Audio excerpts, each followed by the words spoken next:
Excelente dia! Senta aqui no café, porque a vida deixou uma boa leitura para hoje. Hoje é segunda-feira e a gente sempre começa a segunda com um capítulo novo. E nesse capítulo nós vamos falar sobre perspectiva. Imagine passar anos construindo alguma coisa, não apenas trabalhando, construindo, dando forma a uma ideia que até pouco tempo atrás existia apenas dentro da tua cabeça.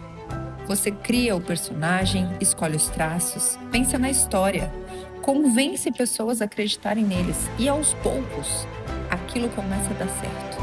O público gosta, os contratos aparecem, sua equipe cresce.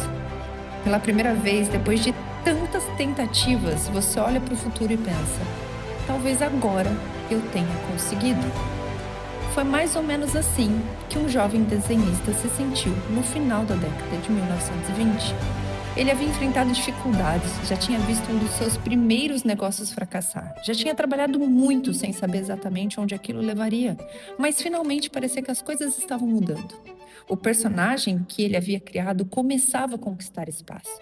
Era divertido, carismático, tinha orelhas compridas e um nome: Oswald. Oswald, o coelho sortudo. E talvez o nome parecesse combinar com aquele momento, porque depois de tantos anos tentando, a sorte finalmente parecia ter chegado. Então, o jovem desenhista viajou para negociar a continuidade desse trabalho. Talvez tenha entrado naquela reunião pensando em crescimento, investimento, possibilidades. Talvez tenha até ensaiado argumentos no caminho, feito planos, imaginado como voltaria, depois de um bom acordo para sua casa. Mas a conversa não foi como ele esperava. A proposta não era melhor, era menor. E quando tentou negociar, descobriu algo que provavelmente ninguém gostaria de descobrir. Os direitos sobre o Oswald, o personagem que ele havia criado, já não pertenciam a ele. O personagem havia saído da sua imaginação, mas no papel ele já era de outra pessoa. E não só isso. Enquanto ele acreditava que estava indo negociar o seu futuro, parte da sua equipe já havia sido convencida a continuar o projeto sem ele. Pensa por alguns segundos. Ele não perdeu apenas um contrato, ele perdeu o personagem que ele criou. Perdeu pessoas com quem trabalhava, perdeu o projeto que parecia provar que finalmente sua carreira daria certo. E talvez exista um tipo de perda especialmente difícil de aceitar. Aquela em que você olha para alguma coisa e pensa: mas fui eu que construí. Só que ela já não está mais nas suas mãos. Naquele momento não existia império, não existia parque, não existia princesa, não existia castelo e também não existia o Mickey. Existia apenas um homem voltando para casa depois de descobrir que não poderia levar consigo sua própria criação. E eu queria parar a história exatamente aqui, antes do que veio depois. Porque nós temos um hábito curioso. Quando a gente conhece o final, a gente reescreve o começo.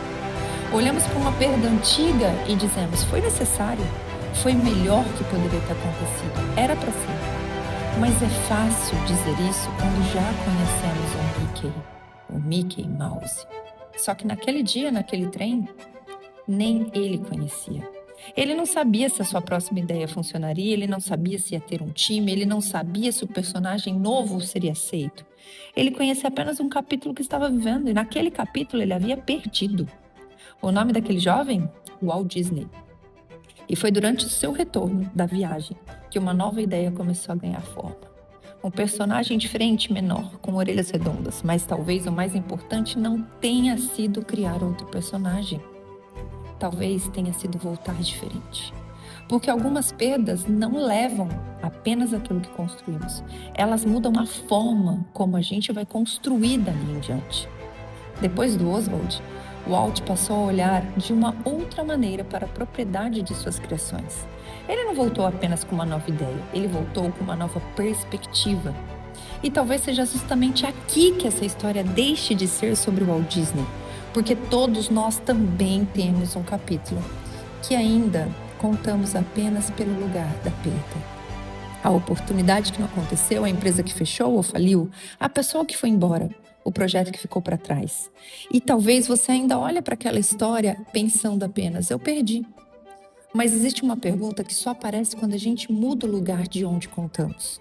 O que aquela perda mudou na forma como você passou a construir a sua vida depois dela. Eu não estou dizendo que tudo que a gente perde precisa ser perdido. E nem que toda dor esconde uma recompensa. Algumas coisas simplesmente doem. Mas a perspectiva não é fingir que a perda foi boa, é perceber que uma história pode continuar verdadeira, mesmo quando deixa de ser contada por um ângulo. Walt Disney perdeu Oswald, isso não muda. Mas aquela também foi a história de um homem que descobriu que poderia criar novamente. E talvez o capítulo mais importante não tenha começado quando Mickey nasceu. Talvez tenha começado quando Walt voltou para casa sem saber se ainda era capaz de imaginar outra vez.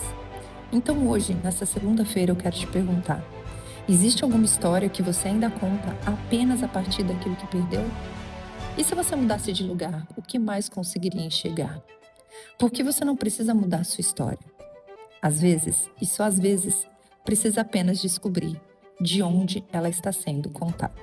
Agora, vale a sua vida, porque ela continua acontecendo. E eu te espero no café de amanhã. Até lá!